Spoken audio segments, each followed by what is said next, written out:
السلام پڑھتے ہیں روز کہ کیا پڑھتے ہیں، کون سا ایسا ذکر کرتے ہیں کہ آپ کو حضوری کا مقام ملا ہوا ہے؟ جب چاہتے ہیں مراقب ہوتے ہیں اس طرح سے ملاقات ہو جاتی ہے، خوابوں میں اس طرح صلی اللہ علیہ وسلم سے روز ملاقات ہو جاتی ہے۔ آخری مقام کون سا وظیفہ پڑھنے سے مل؟ کیونکہ ظاہر ہے کہ آج ہم بھی فوراً وظیفہ پوچھیں جی کون سا وظیفہ پڑھا جی آپ کو یہ مل گیا، تو انہوں نے فرمایا وظیفہ محبت، میں وظیفہ محبت کرتا ہوں۔ کہتے ہیں جی سمجھ میں نہیں ہے وظیفہ محبت کا کیا مطلب؟ کیا مطلب یہ ہے کہ صلاۃ و سلام کی تعداد میٹر نہیں کرتی، تعداد میٹر نہیں کرتی، یعنی اس کی کمیت کوانٹٹی میٹر نہیں کرتی، اس کی کوالٹی میٹر کرتی ہے۔ آج ہمیں تو کوانٹٹی میں اس لیے لگا دیا کہ وہ کوالٹی آج ہمارے اندر ہے نہیں، تو کہا کہ چلے کوانٹٹی پوری کر لو یار، 300 دروشی پڑھ لو یار، 1000 پڑھ لو یار، ہر وقت پڑھ لو، تاکہ اس کوانٹٹی کی کثرت اس کوالٹی کے قائم مقام ہو کر کچھ دلا دے ہمیں۔ ورنہ اصل راز کہتا ہے کوالٹی میں کوانٹٹی میں نہیں ہے۔ فرمایا کہ تم 10 دفعہ دروشی پڑھو لیکن ایسی محبت کے ساتھ پڑھو، ایسی عشق یا وارفتگی کے ساتھ پڑھو کہ سوائے اس محبوب کی شمع کے کچھ تمہیں نظر نہ آتا ہو۔ جیسے دنیا کی کسی محبوب کا نام لیتے تمہارا منہ میٹھا ہوتا ہے، رسول اللہ پر اگر 2 دفعہ بھی صلاۃ و سلام پڑھیں لیکن اس عشق و مستی کے دریا میں غوطہ لگا کے آپ پڑھ دیں، فرمایا آپ کو حضوری کا مقام حاصل ہو جائے گا۔ اصل محبت یہ راستہ محبت کا ہے، لیکن چونکہ آج آپ کو پتا ہے ہمیں وہ کوالٹی تو ہے نہیں، لہذا ہمیں کہہ دیا 2 دفعہ پڑھ لو تو یہ تو کچھ بھی نہیں ہے۔ فرمایا کہ نہیں بھی آپ تو 200 دفعہ ہی پڑھیں، کم از کم آپ کی یہ کوانٹٹی، کیونکہ دیکھو جس چیز کا کثرت سے ذکر انسان کرتا رہتا ہے تو اس چیز کی محبت پیدا ہو جاتی ہے۔ دیکھو یا پیدا ہوئی بھی ہوتی ہے یا پیدا ہو جاتی ہے، 2 راز ہیں۔ کثرت سے ذکر بندہ اس کا کرتا ہے جس کی محبت آلریڈی ہے، یا جس کا ذکر کرتا رہتا تو محبت ہو جاتی ہے۔ تو بس یہ راز ہے کہ ہمیں اس لیے کہا جاتا ہے یہ 1000 دفعہ پڑھ لو، کیا محبت کو اس لیول پہ تو ہے نہیں، لیکن 1000 دفعہ روز پڑھیں گے یہاں تک اس محبوب کی توجہ ہماری طرف ہو جائے گی، اور محبوب کی نگاہ پڑ جائے تو خود ہی بندہ عاشق ہو جاتا ہے۔ تو رسول اللہ صلی اللہ علیہ وسلم نظر محبت ڈال دیں گے کہ یار یہ تو کتنا پکارتا مجھے، کتنا صلاۃ و سلام یار، ہزاروں صلاۃ روز بھیجتا مجھے، تو رسول اللہ کی توجہ۔ اور حضرت امام الامت تھانوی رحمۃ اللہ فرماتے ہیں کہ دنیا میں ایک حسینہ چلی جا رہی ہو اور چلتے چلتے آپ کو یوں نگاہ سے یوں دیکھے، خاص نظر سے آپ پہ نظر ڈال دے اور آگے چلی جائے، تو آپ اندر سے دگردوں ہو جائیں گے، یار اس کیسی محبت سے مجھے دیکھا، یار یہ کون ہے، پڑھ کے دیکھیں گے، سوچیں گے یار سے مجھے ایسے دیکھا، تو آپ کی اس کی طرف کشش ہونے لگی۔ تو دنیا کی ایک محبوبہ وہ نظر محبت آپ کو ایک خاص انداز سے ڈال دے تو آپ کا دل ادھر کھینچنے لگتا ہے، اور یہاں ساری کائنات کا محبوب خدا رسول اللہ صلی اللہ علیہ وسلم کی ذات عالی، یہ جب آپ کی کثرت سے درود پڑھنے پر نظر محبت آپ پہ ڈال دے گی تو آپ کا دل آٹومیٹکلی ادھر کھینچ جائے گا۔ آپ اللہ اکبر، آپ کے دل میں رسول کی محبت پیدا ہونا شروع ہو جائے گی۔ اس لیے فرمایا کثرت سے اس لیے پڑھو تاکہ محبت پیدا ہو جائے، اور جب پیدا ہو جاتی ہے تو پھر کثرت سے پھر پڑھنے ہی لگتا ہے، اس لیے کہ ظاہر ہے کہ پھر محبوب کے نام پہ جو لطف آتا ہے، بال شہد کے دریا ہوتے ہیں، جیسے امام رومی فرماتے ہیں جب میں اللہ کا نام زبان سے لیتا ہوں تو میرے بال شہد کے دریا ہو جاتے ہیں، اس لیے کہ جس نے شہد کو میٹھا بنایا اس کے نام میں مٹھاس کا عالم کیا ہوگا، جس نے گنے کے رس میں مٹھاس رکھی فرمایا کہ اس کے اپنے نام کی مٹھاس کا عالم کیا ہوگا، جس لیمو کے اندر وہ تاثیر رکھی، نام لے تو منہ میں پانی آتا ہے، تو اس کے اپنے نام کے اندر تاثیر نہیں ہوگی۔ آج لوگ کہتے ہیں کہ یار اس میں کیا تاثیر ہوگی، بلکہ اس واقعہ مجھے یاد آ گیا ابو الحسن خرقانی رحمۃ اللہ علیہ سلسلہ نقشبندیہ کے بہت بڑے سرخیل گزرے، بڑے شیخ، ان کے زمانے میں ابو علی سینا کو آپ جانتے ہو جو میڈیکل سائنس کا موجد ہے، بہت بڑا آدمی ہے، وہ بھی مجلس میں بیٹھا ہے، حضرت اللہ کے نام کے بارے میں اس کی تاثیر پر تقریر کر رہے ہیں کہ اللہ کے نام کا اثر قلب پہ ایسا پڑتا ہے، اللہ کا نام لو تو اللہ سے محبت پیدا ہوتی ہے، اللہ کے نام نے ساری کائنات کو تھام رکھا ہے، یہ بات کر رہے ہیں۔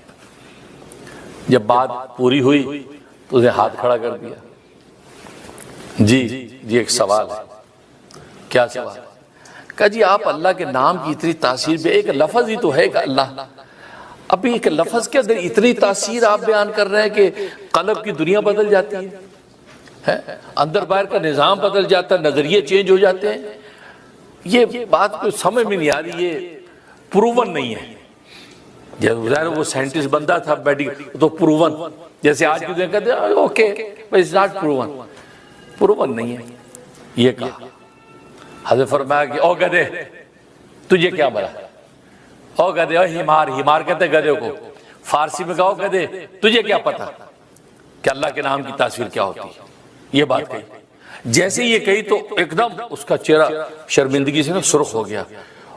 ظاہر ایک بڑے آدمی کو آپ گدھا کہہ دیں بڑی مجلس میں، بڑا کیا یہاں تو چھوٹے کو کہہ دیں چھوٹا چوڑا ہو جائے گا. وہ بڑے آدمی، اتنے بڑے آدمی کو گدھا کہہ دیا تو اس کا دیکھ رنگ پھک ہو گیا، شرمندہ ہو گیا. اب مجلس سب سکتا تھا، سب اس کو دیکھ رہی، وہ بالکل یوں شرمندہ چہرہ اللہ. حضرت فرمایا بولی سی نا یہ کیا ہو گیا، یہ چہرہ تمہارا سرخ ہو گیا، پھک ہو گیا، خیریت؟ کہا کہ حضرت آپ نے بڑی مجلس میں میری انسلٹ کر دی، مجھے گدھا کہہ دیا، تو جناب آپ کہہ رہے ہیں کہ میرا رنگ سرخ کیوں ہوگی شرمندگی سے؟ فرمایا بس گدھے کے لفظ میں اتنی تاثیر ہے، تیرا اندر باہر چینج ہو گیا، رنگ بدل گیا. اللہ کے نام میں تاثیر نہیں ہے کہ دنیا بدل دے. اللہ اکبر، کیا بات. کہا کہ حضرت جزاک اللہ کے چشمے باز کرتی، اللہ آپ کو جزائے خیر دے کہ آپ نے آنکھیں کھول دی. واقعی صرف ایک گدھے کے لفظ نے میرا اندر بات چینج کر دی، چہرے رنگ پھک ہو گیا. اور میں اس پر اعتراض کروں کہ اللہ کے نام میں تاثیر نہیں، کہ اللہ اللہ کو بولے اور اندر کی دن کی دنیا بدلے. واقعی آپ درست فرماتے، جزاک اللہ کے چشمے باز کر دی، مرابا جانا کی جہاں مراز کر دی. اللہ آپ کو جزائے خیر دے، آپ نے میری آنکھیں کھول دی ہیں اور آپ نے ایک لمحے میں دنیا سے آخرت میں پہنچا دیا.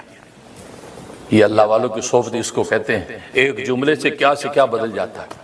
اس کو کہتا ہے اللہ والوں کی صحبت اختیار کرو، ان کے قریب لگے رہو، پتہ نہیں کون سا جملہ تمہیں کہاں سے کہاں پہنچا دے. ایک لفظ تمہیں دنیا سے نکال کے آخرت میں پہنچا دے گا. رہو گی دنیا میں لیکن اندر آخرت بسی ہوئی ہوگی. بازار وہ کہتے ہیں نا دنیا میں رہتا ہوں طلبگار نہیں ہوں، دنیا میں رہتا ہوں طلبگار نہیں ہوں، بازار سے گزرا ہوں خریدار نہیں ہوں. پھر یہ عالم ہوگا تو اسی امریکہ میں ہی رہو گے لیکن تمہیں اندر امریکہ بسا نہیں، اندر آخرت بسی بھی ہوگی. بظاہر ڈالر کماؤ گے، ڈالر خرچ بھی کرو گے، مرسیڈیز کاروں پہ بھی گھومو گے، جہازوں بھی بڑھو گے، لیکن اندر آخرت بسی ہوگی. اندر دنیا نہیں ہوگی، دنیا باہر ہوگی، اندر آخرت ہوگی. دنیا کا مالک و خالق اندر ہوگا. جیسے امام رومی فرماتے ہیں کہ کشتی کے باہر پانی رہے، یہ پانی ایک منزل سے دوسری منزل لے جاتا ہے، لیکن یہ پانی کشتی کے اندر آ گیا تو کشتی کو ڈبو دیتا ہے. فرمایا یہ ہماری دل کی کشتی اس دنیا کے پانی کے سمندر کے اوپر رہے گا تو یہ دل، یہ دنیا آپ کو جنت دلا دے گی. لیکن اگر پانی اندر داخل ہوا، دنیا کی محبت قلب میں آئی تو پھر یہ کشتی ڈوب جائے گی. دنیا میں رہتا ہوں طلبگار نہیں ہوں، بازار سے گزرا ہوں خریدار نہیں. تو رسول اللہ صلی اللہ علیہ وسلم تو جب آپ صلاۃ والسلام پڑھتے ہیں تو نام لے کر جب آپ کے وہاں جب پیغام پہنچتا ہے اور ہر 2 دن میں پہنچ رہا ہے تو صرف متوجہ ہوتے ہیں یار یہ میرا کون سا امتی ہے بھائی. بس آپ کی وہ نظر محبت پڑی ہے، بس آپ کا قلب کھینچ لیا ہے. تو پھر بات وہی ہے کہ محبت سے جب پکارا تو حضوری کا مقام مل جاتا ہے. تو اصل راز وہی ہے کہ محبت سے آپ جب صلاۃ والسلام پڑھیں اس کے معنی اور مفہوم کو دماغ میں رکھ کے ایسی محبت کے ساتھ پڑھیں گے تو دیکھو پھر رسول اللہ صلی اللہ علیہ وسلم کو کیسے اپنے قریب پائیں گے. یہ صلاۃ والسلام.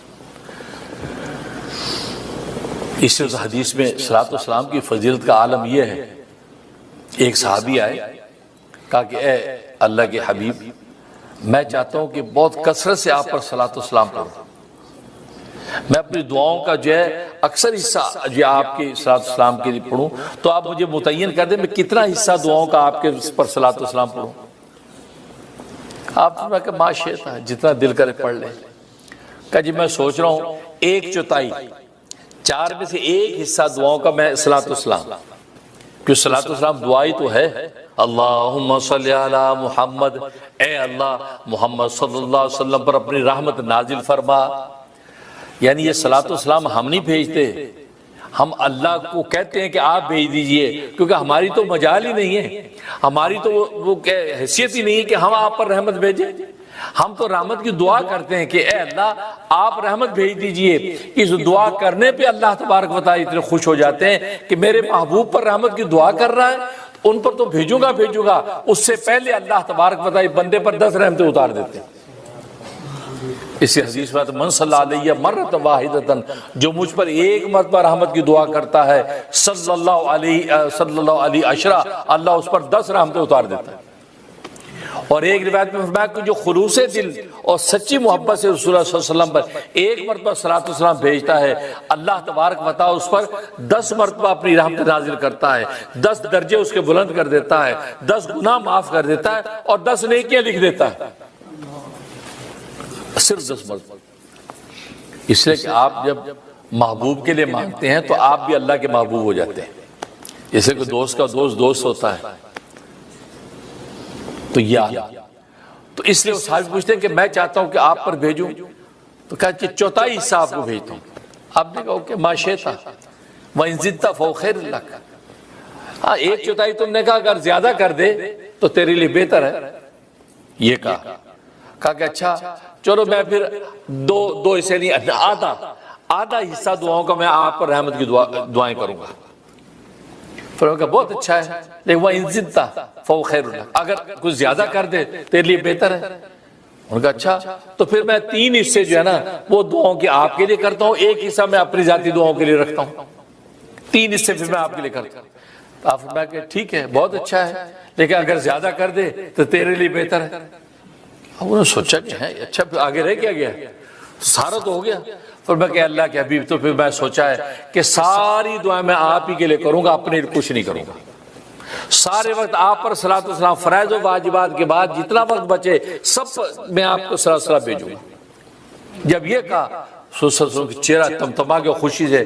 فرمایا کہ اگر تو یہ کرے گا تو اللہ تبارک و تعالیٰ تیری ساری دنیا کی ضرورتوں کا کفیل ہو جائے گا اور آخر میں تیرے سارے گناہ معاف کر دے گا. اب بتاؤ ہمیں یہ 2 ہی تو چیز چاہیے، دنیا کی کفالت اور آخرت کی مغفرت. اور کیا چاہیے؟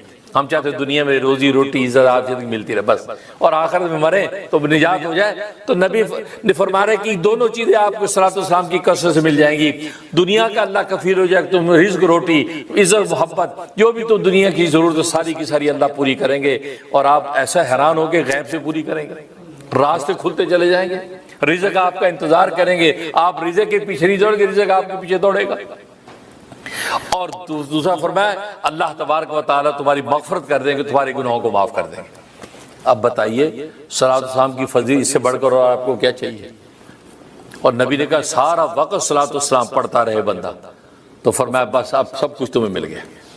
یہ وہ ہے. اور رسول صلی اللہ علیہ وسلم کے بعد میں نے کہا سب محفوظ ہو جاتا ہے. اس لیے ایک حدیث میں آتا ہے میدان حشر قائم ہوگا، اب لوگوں کا حساب کتاب ہو رہا ہوگا اور فرشتے گھسیٹ کے جہنم کی طرف لوگوں کو لے جا رہے ہوں گے. اب ایک آدمی کو پکڑیں گے فرشتے اور لے کے جہنم کی طرف لے جا رہے ہوں گے. حدیث میں آدم علیہ السلام اس میدان حشر میں یوں کھڑے ہوں گے جیسے لمبا کھجور کا درخت.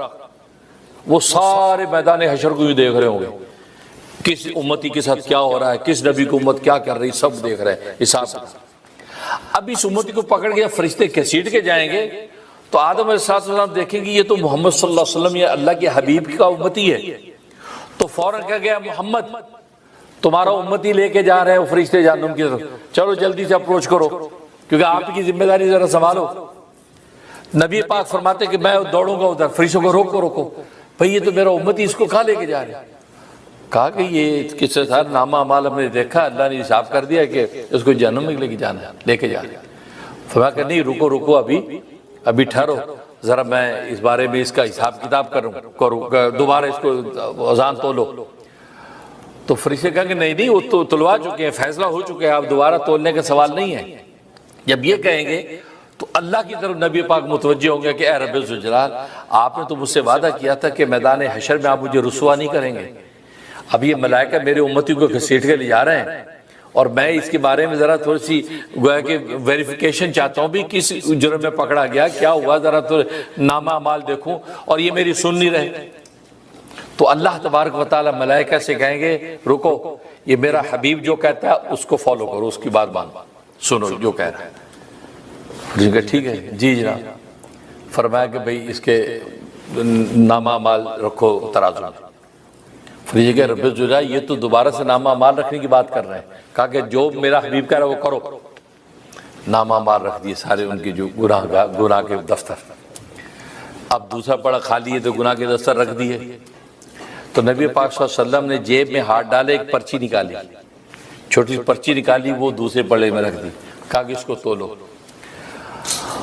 تو وہ جو امتی ہے گناہگار وہ سوچے کہ یار یہ ایک پرچی سے کیا ہوگا، یہ ادھر تو دفتر کے دفتر اتنا بڑا وزن، ایک ہلکی سی پرچی کیا کرے گی۔ تو ملائکہ کو کہا کہ اس کو تولو۔ اب وہ جیسے اس کو تولیں گے تو پرچی بھاری ہو جائے گی، پرچی بھاری ہو جائے گی اور وہ ہلکے ہو جائیں گے دفتر گناہ کے۔ تو کہا کہ دیکھا یہ بھاری ہو گئی ہے، لہٰذا اب یہ حقدار اس کو جنت میں داخل کیا جائے۔ تو اللہ تبارک و تعالی سے فرشتے پوچھیں گے، اللہ کہیں گے میرے حبیب نے جو کہا ہے اس کو فالو کرو، ٹھیک ہے۔ اب اس کے بعد اس کو جنت میں لے جانے لگیں گے تو وہ